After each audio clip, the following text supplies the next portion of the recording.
Jumping right into it today, there are no preliminaries from me. It's myself, Rob Simpson, along with Rob Williams. Hello, Rob. How the hell are you? Hey, Rob. A lot of Robs here today. Yeah, the two Robs, dueling Robs, Simpson and Williams. We call it the Anglo-Saxon podcast. Bad Hair Friday. Nothing ever changes there. Let's get right after it. Two games back to back for the Vancouver Canucks. By the way, Rob Williams is not just well, he used to be like kind of more of a beat writer guy, but he's the national sports editor for Hive.com. So check it out. There is coverage all over Canada, and it's outstanding. And he's the man. Thoughts on the back-to-back losses? One of them in overtime in Utah, and then last night, that would be Thursday night against a very good, obviously, Vegas Golden Knights team. Yeah, underwhelming, right? I think they were games. I mean, they're the kind of games where, like, if you're kind of tired after a long day of work, it's kind of hard to stay awake through them. Uh, I mean, certainly the overtime against Utah was outstanding. Like that was edge of your seat kind of stuff. Like, and that was a lot of fun. Yeah. Uh, but yeah, kind of underwhelming. Not what we've been used to seeing from the Canucks. When they're on the road, certainly this season. Unlucky not to win in Utah. They get a soft call against them in the third period and get a fluky goal against them on the power play. So and I thought they dominated overtime for the most part as well. So I mean, they're really unlucky not to get a win in Utah. They were right there with Vegas. I thought Kevin Lankany's been outstanding this season, but kind of that was a soft goal, right? Like that's a shot from Yeah. distance. It wasn't 100-mile-an-hour slapper. He could see it all the way, and that gets by him. So yeah, there's different ways of looking at it. Like they could have come out with two wins in two games, yet underwhelming. They didn't they haven't it's been a struggle the last couple of weeks. Yeah.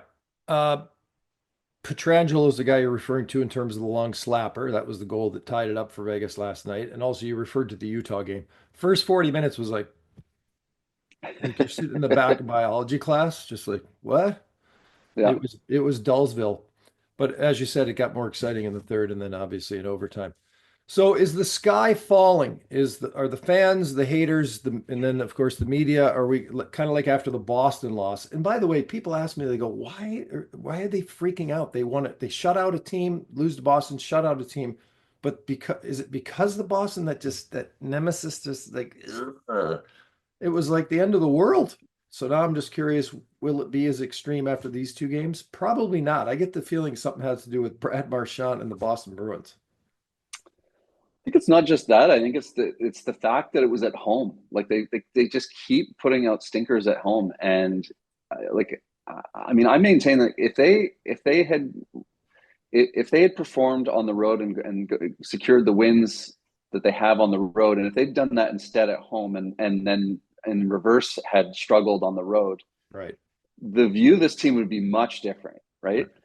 I Yeah. mean, they're coming in, they're going to, speaking to like one or two reporters after wins on the road and, playing in front of road crowds. Like you don't get the same good vibes Right. after a game on the road that you do when you're at home. And of course, the home fans haven't really got to enjoy that. So you get these home games that are just, you get the same kind of questions like, why can't you win at home? And nobody has, I mean, who has an answer for that, right? Right. Um, so yeah, I think that it's partially, the Boston thing. It's Saturday night, it's Boston, and you put out a real stinker like that. But it's also just the totality here of another loss at home, another poor performance at home. So I think that is the sky falling? Depends on what the truth is with Miller and Pettersson, I think, right? Like Yeah. like what like there you all we hear rumblings and rumors, and I think it's clear that there's something there, Yeah. but how deep is it? You know how much, like, is this fracturing the dressing room? Is this, like, I mean, they can't seem to share the ice together on the power play. It's bizarre stuff. So to me, like, I mean, that has the ability to really fracture this, depending on where the truth. I'm not pretending to know to have the inside scoop on any of that, but what is the truth of that relationship, and can it be repaired? Can they coexist? If they can, no, the sky is not falling, and I think that they'll find a way to improve their defense and get better. But yeah, that's I think a real concern right now, is what is the truth there in that relationship. Yeah. Petey, pointless in five. And when that happens, obviously then the questions start to churn. And it's a great point also because at home, instead of having two people asking talk questions for like 90 seconds, it's 15 or 20 people asking questions for 9 minutes. And he's starting to get annoyed. So that's kind of the interesting thing as well. You brought up the D. The number one thing when I did the season preview for this club, although I had the weird inkling that they might win the cup or they would win the cup, is the D depth and the mobility. When they got rid of Zadorov, they bring in two other behemoths, and I just didn't see it working. And it's been kind of like this with Forbert and Desharnais. Um, is this club maybe not as deep across the board as we first gave them credit for? I mean, I think they are. Their depth on forward is being, I think, excellent. And I mean, what can you say about Kiefer Sherwood? Like, what a Yeah. signing that was! Like, he's done. I thought that, like, people were kind of hyping him up after the Canucks signed him, saying that this is going to be a good value pick, and oh, maybe he has more ability to score than he's shown in the past, and all this. And I mean, how much do you pay attention to a fourth liner on other teams around the league? I didn't know a lot about Kiefer Sherwood, the player. It Right. sounded like it was a bit of overhype, but boy, oh boy, I mean, he has surpassed anyone's realistic expectation. Like, he hustles like Alex Burrows, like early Alex Burrows when he was just hungry to get a spot on the lineup. He hits like, I don't know, like he hits like Rafi Torres or somebody like that, maybe, Right, but right, clean. And right. and like he hits he hits so much volume. He hustles. He does all those things. So, anyways, what a signing that was. Jake DeBrusk is now finding his groove and finding a place, I think, on the roster. I think Dakota Joshua is starting to pick it up now. Having a slow start, which I think was to be expected. If they could ever get Nils Höglander, back up to speed, that would be another one. So I think their forward depth has held strong. The D, though, I mean, we knew it was a big risk coming in. Desharnais has not worked out. Forbert, I mean, a bit of an incomplete grade there because he has missed so much time. He's had a couple of great Um, nights, but then he's yeah, just like you don't know what you're getting. yeah, and I think Eric Brandstrom's been a nice pickup, but Yep. again, like, you're not. I think the big thing was last season they had a bona fide number one pair, an excellent number one pair with Hughes and Hronik. They still have that, even though Hronik's obviously out now. Then they had four guys that I would consider kind of tweeners. Like, are they bona fide second pair guys? Or are they just, high end third pair guys? And it kind of works because they didn't have to lean on any one of those guys too much. They could, if one guy was going, they could play him a little more. If they weren't, they could play him a little bit less. And now they're too reliant, I think, this season on Myers and Susie to be bona fide second pair guys. And I think Right. that's a tough spot for those guys to be in. And everyone talks about Zadorov, Ian Cole. I feel like I was the only guy kind of calling for them to re-sign Ian Cole. I think that was a big loss, losing Ian Cole, having somebody to just sort of stabilize things back there. I know he's getting up in age, and every year you re-sign him is a risk, but I think that was one where you go from Cole to Desharnais, and I think it was a big drop off. Yeah. Um, so yeah, like the D is the biggest issue by far, and I wonder how much that plays into things, in terms of like Pettersson's struggles and some of the struggles for the forwards. You don't have the same guys moving the puck up that you did before. You have more extended shifts in the D zone where they're getting pinned in, and they're not moving the puck up as efficiently as they maybe did in the past. So yeah, that to me that's number one with a bullet. Like, that is the biggest issue with the team right now. A couple more. What do you think of Demmer so far? I kind of see it as maybe just a little bit of rust. Like he probably has dropped some pucks, fumbled some pucks that he typically wouldn't. He'd usually smother or give up a couple of rebounds here and there. But you see signs that if he's healthy and appears to be, he's going to be Demmer. And the Team USA with the Four Nations face-off, boy, if there's anybody gets tweaked, boom, he's there, I would think. But for now, he's not. So that's disappointing in a way for a lot of people. But what do you think so far? Yeah, I mean, I think you expect rest from a goalie that's had a long layoff, and all things considered, I mean, I think he's performed, you know, excellently. There's been a few times where he's sort of gotten bumped, or like early on in that first game gets Right. bumped. Had a few times where he's had to really go, really show off his flexibility, and you go, oh boy, like is Right. how's that knee, right? Right. And so far, knock on wood, it's held up, so that's good. Like I think people are, rightly worried about like, geez, okay, is he a risk of getting hurt his first or second game back? He's passed that test now. I think, yeah, I agree with what you're saying. Like, I think we're seeing signs that like he's showing that he can be the Thatcher Demko that was that was a Vezina candidate. And I don't see, provided that knee holds up, and I sure hope it can. Looks like he's going to give them all-star level goaltending, and you know what a what a treat to be able to roll out him and then have Lankinen coming in, who's also playing excellent. So yeah, what a strength for the Canucks right now. If those two guys can stay healthy, and you've got that 1-2 punch in net where you can maybe afford to now, it makes it easier to rest Demko if you've got Lankinen playing really well, that you're not going to have to push him as much as I think the temptation would be in the past. Right. I wonder if Lankinen, though, he had the goal last night, Petrangelo's, if knowing the competition is there and knowing that sliding back into the number two in some way, shape, or form as we move forward, if that's going to mess with his head a little bit. By the way, Demko 2020 bubble, he was the main man there. The one time that Travis Green made the playoffs as the Canucks head coach, I think the whole COVID thing added to his longevity because that was his only playoff season. They beat Minnesota in the preliminary round, which didn't really officially count as the playoffs, and then got to that second round. Greener comes back Saturday night with the Ottawa Senators, first time as a visiting head coach. This will be interesting. I mean, he hasn't changed. I've talked to him a number of times since he left.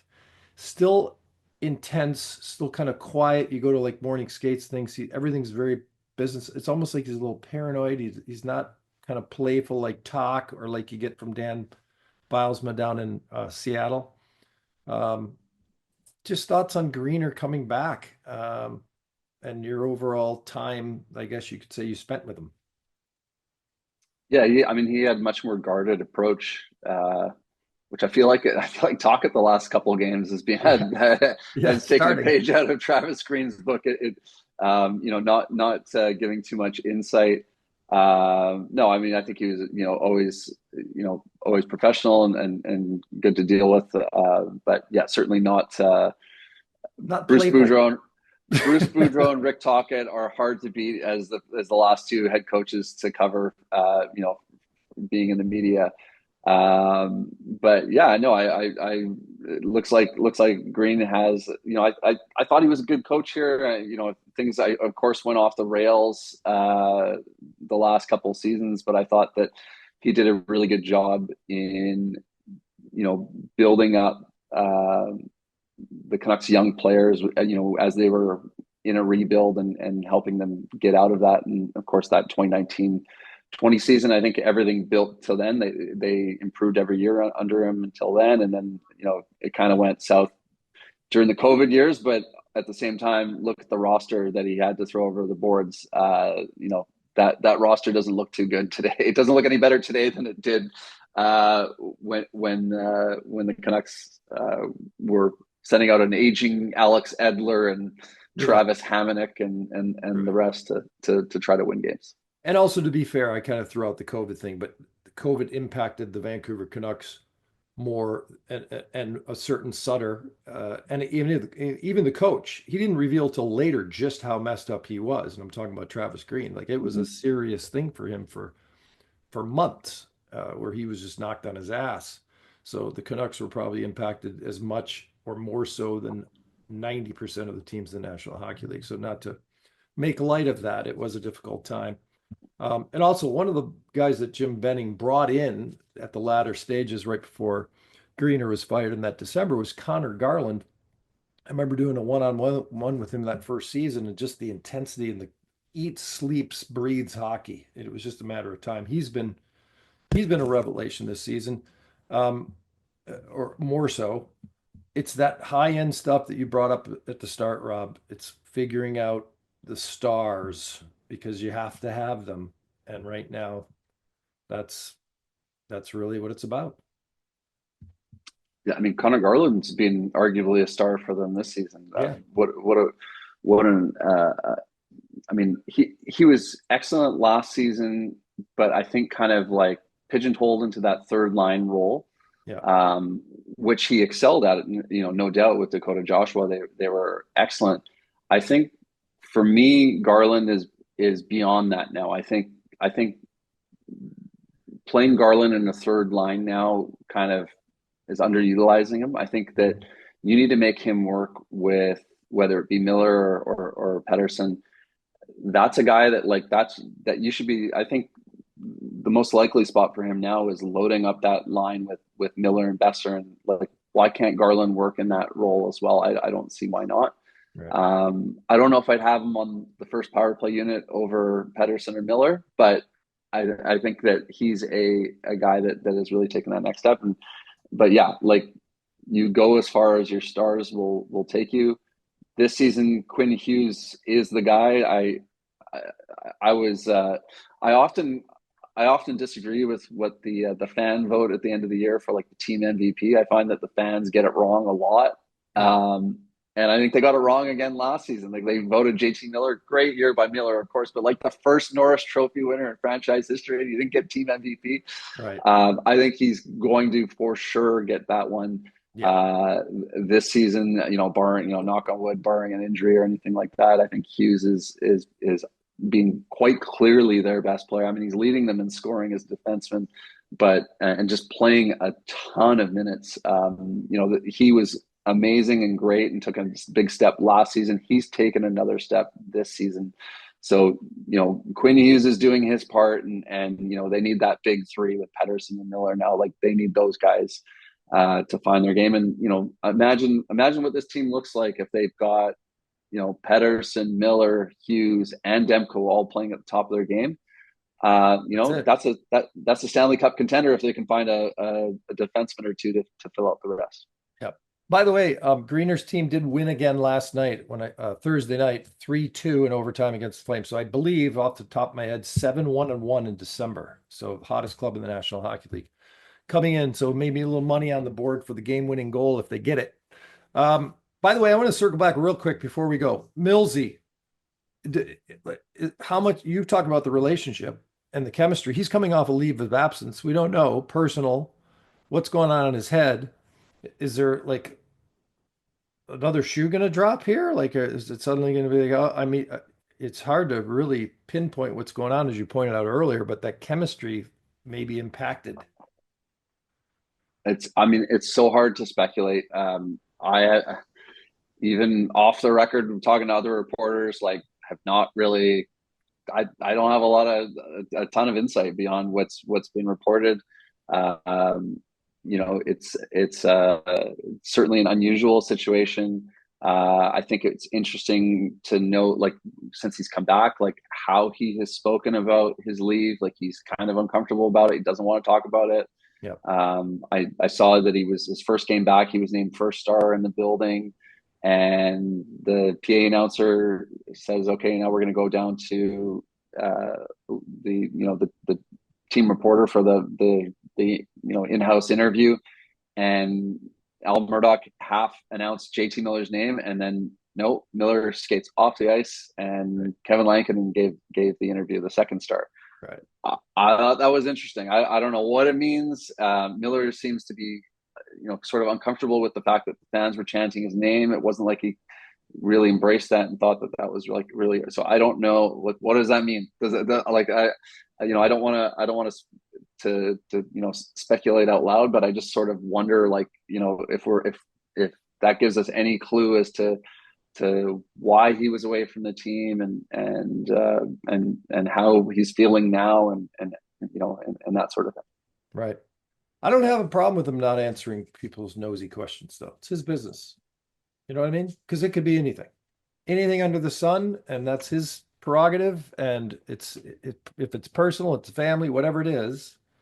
Hey, it'd be like I don't want to dig into your why you just because you play hockey, just because you're a reporter. I'd say, Rob, what happened with what's going on with your family?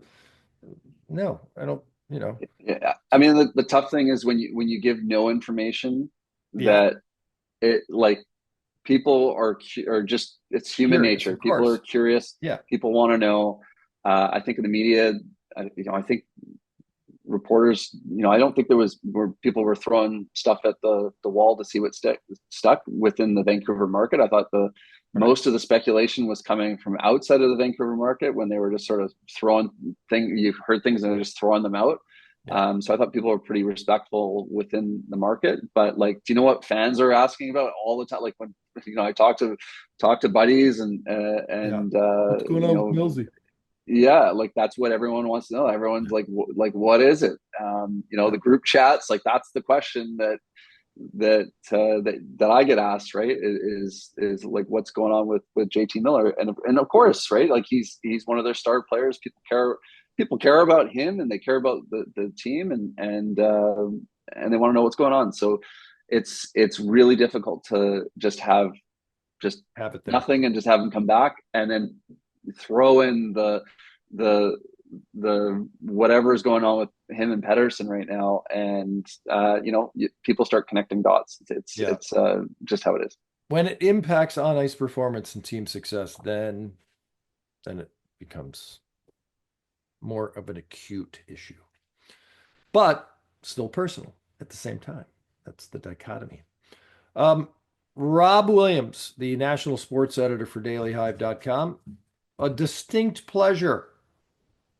You're one of the greats. Appreciate it. Thanks, Rob. Appreciate your time and enjoy talking to Greener when he comes back. We'll do.